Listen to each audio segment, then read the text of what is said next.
La même danse. On se connaît, non? Oui, d'accord. Oui. Mais je voudrais savoir, il avait d'abord été affecté à Matam, il a abandonné son poste, il a quitté le Sénégal. Est-ce qu'aujourd'hui, de retour, l'État du Sénégal va l'obliger à regagner son poste? Merci.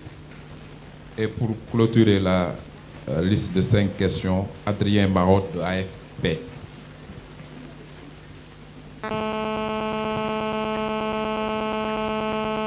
AFP. Ministre, je voulais savoir combien il y a eu de libérations provisoires depuis les instructions du président de la République et est-ce que M. Sonko et Bassirou Diomaye Faye vont être libérés prochainement?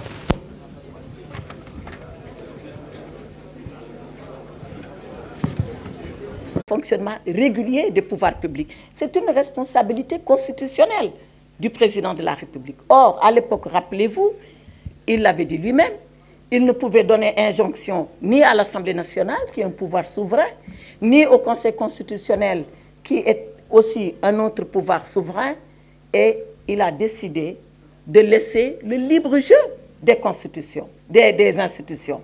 L'Assemblée nationale a délibéré souverainement, a estimé qu'elle devait acter par sa délibération le report. Le Conseil constitutionnel a délibéré souverainement lorsqu'il a été saisi du recours. Et quand il a rendu sa décision, qu'a fait M. le Président de la République? Je pense que ce qu'il avait dit alors pour abroger le décret convoquant le corps électoral doit se lire et se confirmer par rapport à ce qu'il a fait après.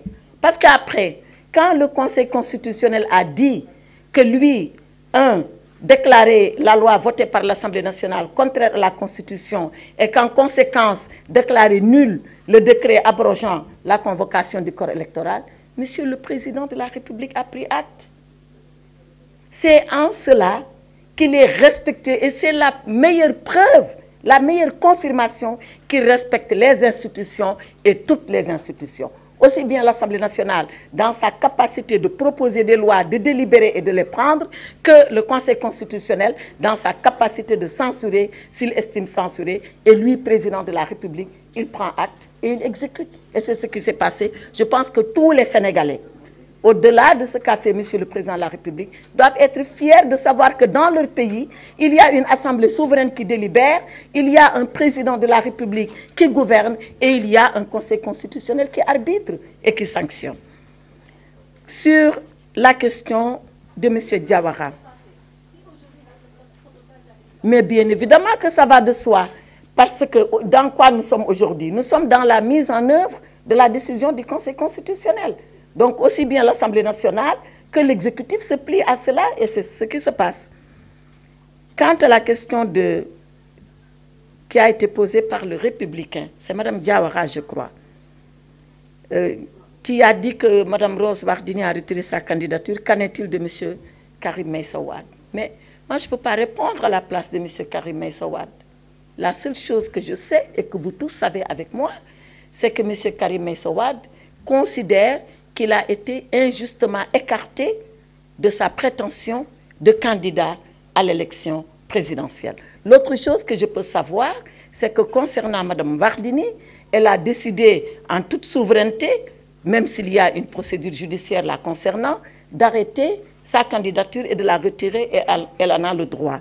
C'est la seule chose que je peux dire s'agissant de volonté personnelle qui s'exprime personnellement.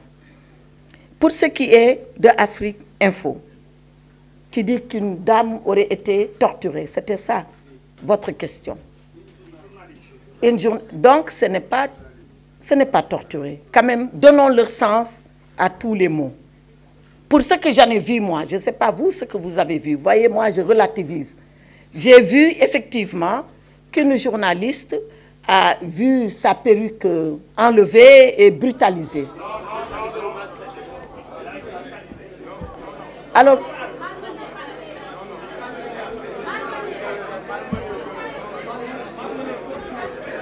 oui, attends. Merci d'écouter. S'il vous plaît, s'il vous plaît. Je pense que j'ai eu la courtoisie, et écoutez bien quand je parle, parce que vous, quand vous me posez les questions, moi j'écoute. Écoutez bien, s'il vous plaît. Est-ce que j'ai tout vu? Est-ce que je n'ai pas tout vu? Je ne sais pas. Moi, je parle de ce que j'ai vu. Vous ne pouvez pas vous-même. On doit savoir le pourquoi et donner la mesure de correction. Et je suis convaincue, aujourd'hui, je suis convaincue que la hiérarchie de la gendarmerie ou de la police est en train de regarder ce cas. En tout cas, dans le gouvernement du Sénégal, il faut le savoir, nous n'acceptons pas que les gens soient brutalisés. Encore moins des journalistes, on peut s'entendre là-dessus. Vous venez avec vos badges, vous venez avec vos gilets de journalistes et on vous laisse faire votre travail. Maintenant, il arrive de temps en temps qu'il y ait des incidents. Ce n'est pas la première fois. Ayons la hauteur, et vous et nous, de régler l'incident d'abord, ensuite de le dépasser. Donc, faites confiance au gouvernement. Cet incident sera réglé et il sera dépassé. Et la liberté de manifester va continuer et l'engagement des journalistes à couvrir nos manifestations va continuer. Je vous remercie. Maintenant, et comme je l'ai dit, la torture, elle est bannie au Sénégal. Elle est bannie, elle est condamnée. Et les auteurs de torture sont sanctionnés. Et c'est tous les jours. Je ne parle pas pour le plaisir de le dire. J'ai des documents à l'appui de ce que je vous dis. Maintenant, notre ami Massali de Libération, qui demande est-ce que l'exilé de retour va être interpellé. La seule chose que je peux dire, c'est que le Sénégal, c'est encore un état de droit. Je viens de vous rappeler tout à l'heure, dans mes propos liminaires, que ceux-là qui ont été relâchés, entre guillemets, ils bénéficient de liberté provisoire. Ils ne sont pas encore définitivement jugés et relaxés. Ils bénéficient de liberté provisoire. Donc, c'est pour vous dire que la loi, elle va s'appliquer. Dans quel sens? Je ne sais pas. C'est aux juges qui vont juger de le dire. Par contre, la vocation de tous les mandats d'arrêt au Sénégal, c'est qu'ils s'appliquent et qu'ils soient exécutés, quelle que puisse être la personne. Donc, il y a des mandats d'arrêt qui ont été lancés. Ils sont actuellement à la police. Les mandats d'arrêt s'exécuteront. Et après, quand les juges décideront de mesures de clémence ou de bonne compréhension, les juges le feront en toute indépendance. Il ne me revient pas d'apprécier. La seule chose que je peux dire, c'est que la loi a la vocation à s'appliquer au Sénégal et elle s'applique erga omnes, à l'endroit de tout le monde. Est-ce qu'il y a une sanction administrative pour abandon de poste? Je ne sais pas ce qu'il en est. Je sais qu'il y a juste un dossier disciplinaire qui relève du ministère de la fonction publique, qui lui aussi, à son tour, appréciera, comme moi, le ministre de la Justice, j'apprécie quand il en est question des procédures ou du droit en général.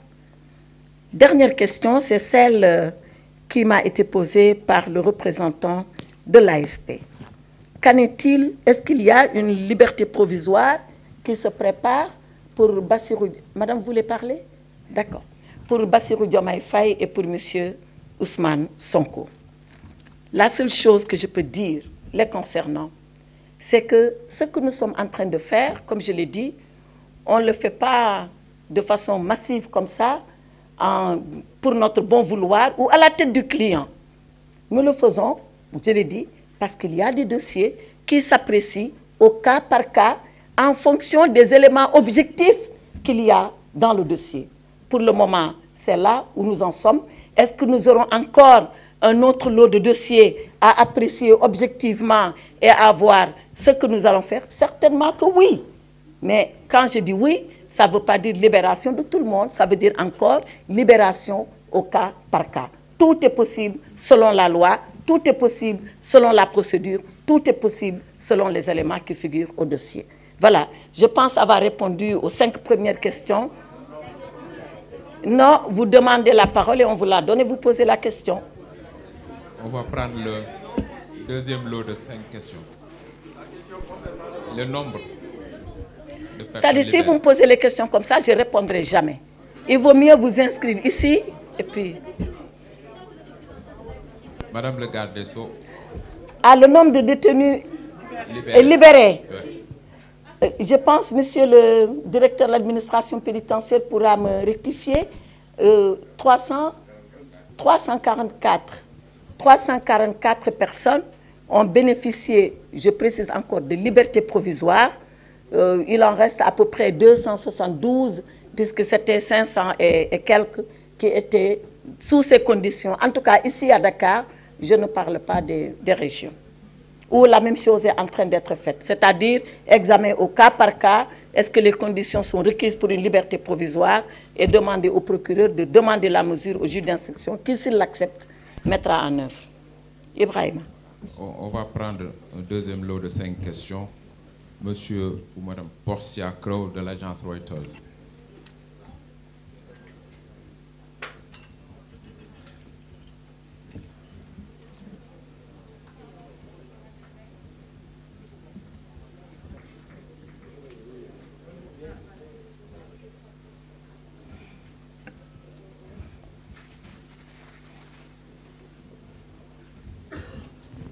Bonjour madame. Le président, il est en train de consulter les candidats. Comment devrait-il procéder avec Bassirou Faye, qui est candidat mais actuellement en détention? Merci. Aïssatou Diop de l'AS.